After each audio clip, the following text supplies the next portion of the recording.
नमस्कार।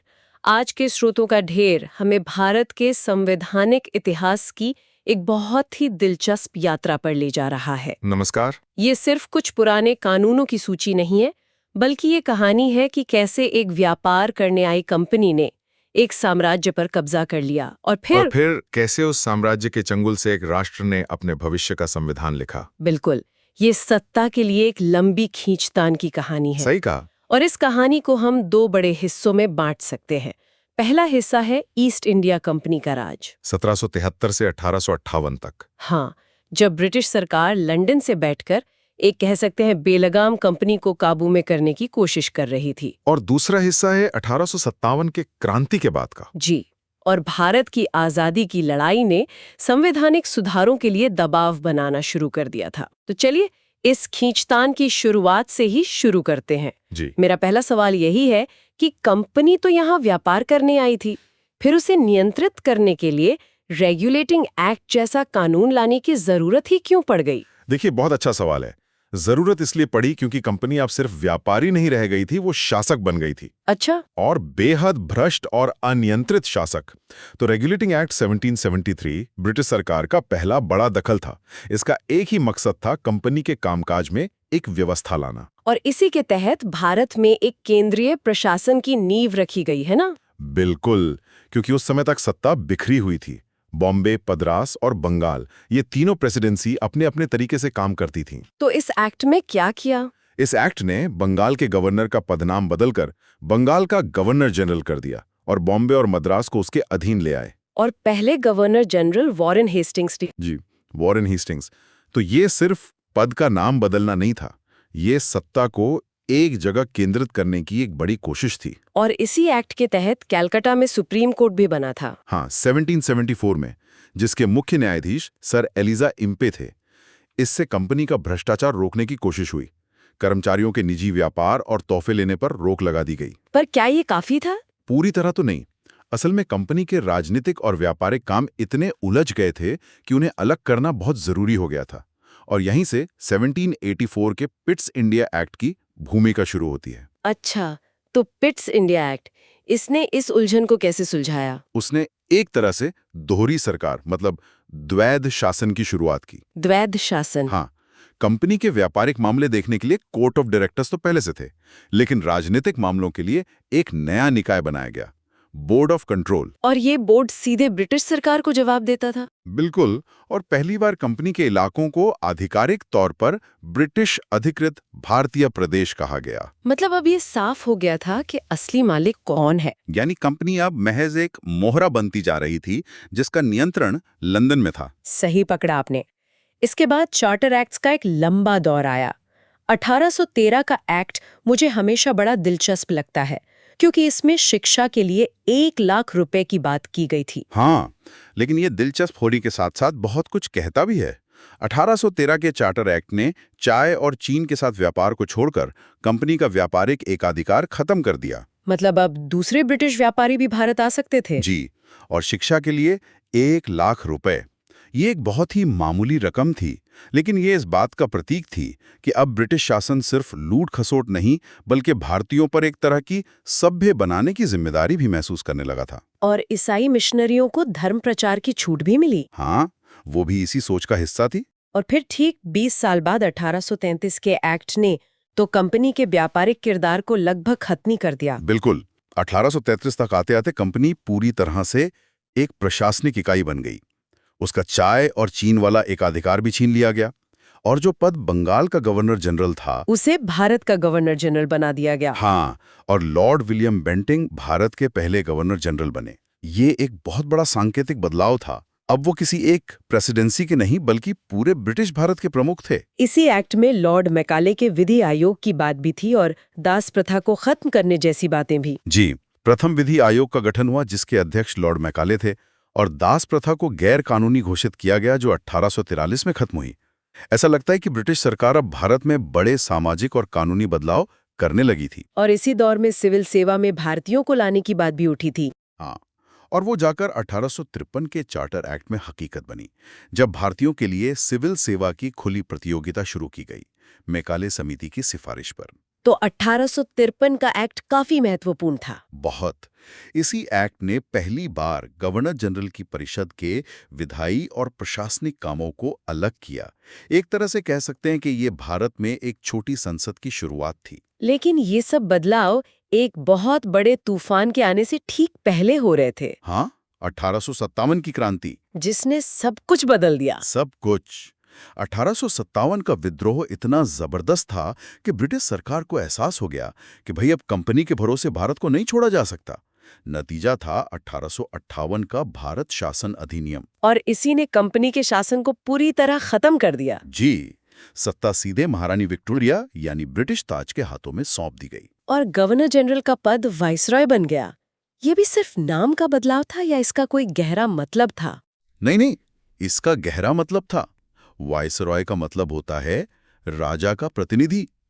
Lord Canning पहले viceroy बने। अच्छा। अब भारत का शासक सीधे तौर पर ब्रिटिश क्राउन का नुमाइंदा था। वो लंदन में बैठे भारत के राज्य सचिव को जवाबदेह था। और जो द्वैध शासन 1784 में शुरू हुआ था, यानी बोर्ड ऑफ कंट्रोल और कोर्ट ऑफ डायरेक्टर्स, उसे भी खत्म कर दिया गया। तो सत्ता तो पूरी तरह केंद्रित हो गई, लेकिन क्या इसमें भारतीयों को कोई हिस्सेदारी मिली? बहुत अच्छा सवाल है। 1857 के बाद अंग्रेजों को यह समझ आ गया था कि भारतीयों को पूरी तरह से शासन से बाहर रखना खतरनाक है।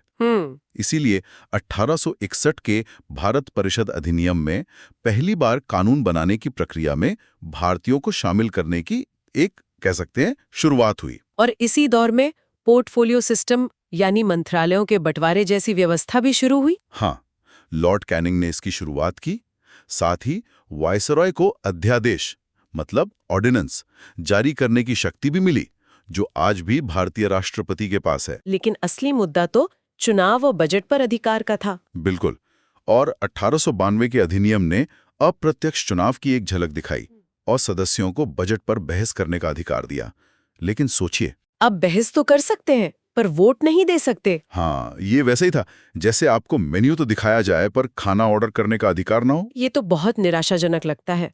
और शायद इसी निराशा ने और बड़े सुधारों की मांग को जन्म दिया होगा। निश्चित रूप से। जैसे कि 1909 के मार्ले मिंटो सुधार। लेकिन इन सुधारों के साथ एक बहुत विवादास्पद चीज भी जुड़ी है। हाँ, और वो है पृथक निर्वाचक मंडल यानी सेपरेट इलेक्टोरेट्स। यहीं से असल समस्या शुरू हुई। जी, 1909 के अधिनियम ने पहली बार धर्म के आधार पर चुनाव क्षेत्रों को बांटा।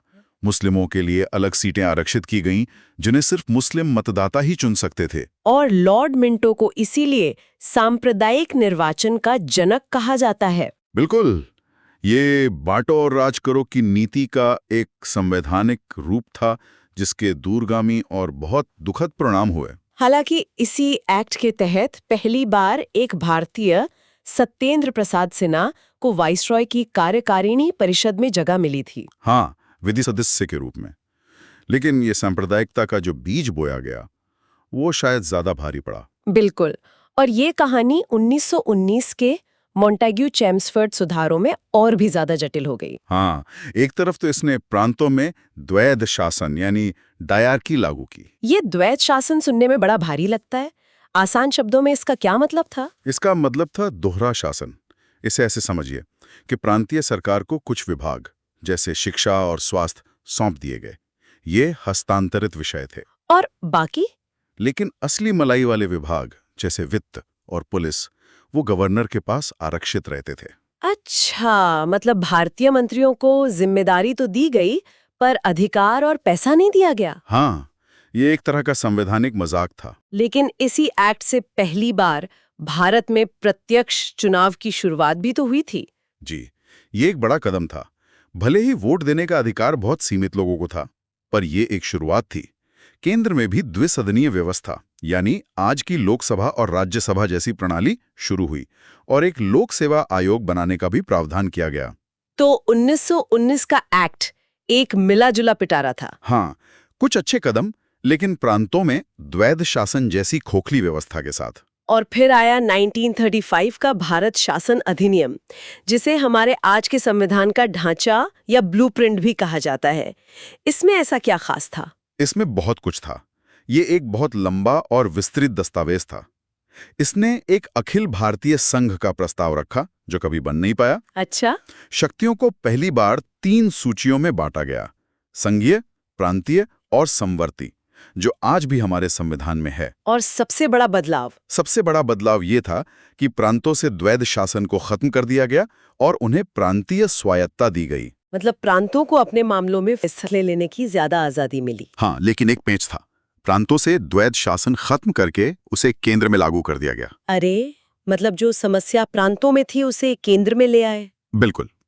इसी एक्ट के तहत रिजर्व बैंक ऑफ इंडिया और संघीय न्यायालय की स्थापना भी हुई। ये दस्तावेज इतना व्यापक था कि जब हमारा संविधान बना तो इसका एक बहुत बड़ा हिस्सा यहीं से लिया गया। और इस लंबे सफर का अंत हुआ 1947 के भारतीय स्वतंत्रता अधिनियम से। सही कहा। इस अधिनियम ने ब्रिटिश राज को समाप्त किया, भारत और पाकिस्तान 2 नए राष्ट्रों का निर्माण किया, वॉइसरॉय का पद समाप्त किया और रियासतों को अपनी मर्जी से किसी भी देश में शामिल होने या स्वतंत्र रहने का विकल्प दिया। तो ये तो हुई संवैधानिक विकास की कहानी, लेकिन अब असली चुनौती थी इतने बड़े और विविध देश के लिए अपना खुद का संविधान बनाना। बिल्कुल। इसकी मांग तो काफी पहले से उठ रही थी। बहुत पहले से।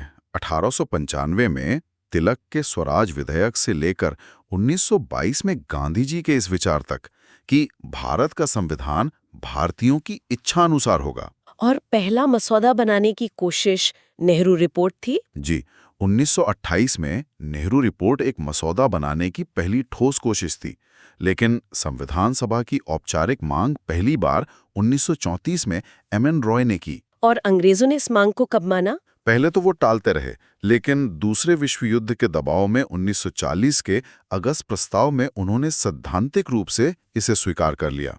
फिर 1942 में क्रिप्स मिशन आया। हाँ, जिसे गांधी जी ने पोस्ट डेटेड चेक कहा और मुस्लिम लीग ने अस्वीकार कर दिया। असल में संविधान सभा का गठन हुआ 1946 में आए कैबिनेट मिशन की सिफारिशों के आधार पर। तो इस मिशन ने संविधान सभा का ढांचा कैसे तय किया? कैबिनेट मिशन ने पाकिस्तान की सीधी मांग को तो खारिज कर दिया, लेकिन एक ऐसी सभा का प्रस्ताव रखा जिसमें प्रांतों और रियासतों दोनों का प्रतिनिधित्व हो। और इसके लिए चुनाव हुए? जी, जुलाई-अगस्त 1946 में अप्रत्यक्ष चुनाव हुए। कुल 389 सीटों में से कांग्रेस ने 208 सीटें जीती और मुस्लिम लीग को 73 सीटें मिली। और जब ये सभा बनी तो काम को बांटने के लिए कई समितियां बनाई गईं। इनमें सबसे महत्वपूर्ण कौन सी थी? कई समितियां थी, लेकिन कुछ के अध्यक्षों के नाम जानना जरूरी है। जहां भी संघ की शक्ति की बात आई, वहां जवाहरलाल नेहरू अध्यक्ष थे। संघ शक्ति समिति और संघीय संविधान समिति। जी, प्रांतों से जुड़े मामले और मौलिक अधिकारों पर सरदार वल्लभ भाई पटेल का नेतृत्व था। और सभा की प्रक्रिया, संचालन और झंडा समिति का जिम्मा डॉक्टर राजेंद्र प्रसाद के पास था। ये एक तरह से सत्ता के संतुलन को दिखाता है। बिल्कुल। और इन सब में सबसे ज्यादा चर्चित प्रारूप समिति यानी ड्राफ्टिंग कमेटी। हाँ, जिसके अध्यक्ष डॉक्टर BR अम्बेडकर थे। प्रारूप समिति को संविधान का वास्तुकार कहा जा सकता है। इसका गठन कब हुआ था? 29 अगस्त 1947 को। इसमें कुल 7 सदस्य थे और इसका काम था संविधान का मसौदा तैयार करना। इस मसौदे पर 114 दिनों तक बहस चली। ये कोई आसान काम नहीं रहा होगा। बिल्कुल नहीं। डॉक्टर अम्बेडकर ने अलग अलग देशों के संविधानों का अध्ययन किया और भारत की जरूरतों के हिसाब से एक मजबूत ढांचा तैयार किया। इस पूरी प्रक्रिया में कितना समय और मेहनत लगी, इसका अंदाजा लगाना भी मुश्किल है। समय लगा पूरे 2 साल 11 महीने और 18 दिन। 2 साल 11 महीने 18 दिन। जी। और खर्च भी हुआ करीब 64 लाख रुपए। आखिरकार 26 नवंबर 1949 को संविधान को अंगीकार किया गया, जिसे आज हम संविधान दिवस के रूप में मनाते हैं। हाँ, और इसे पूरी तरह से 26 जनवरी 1950 को लागू किया गया।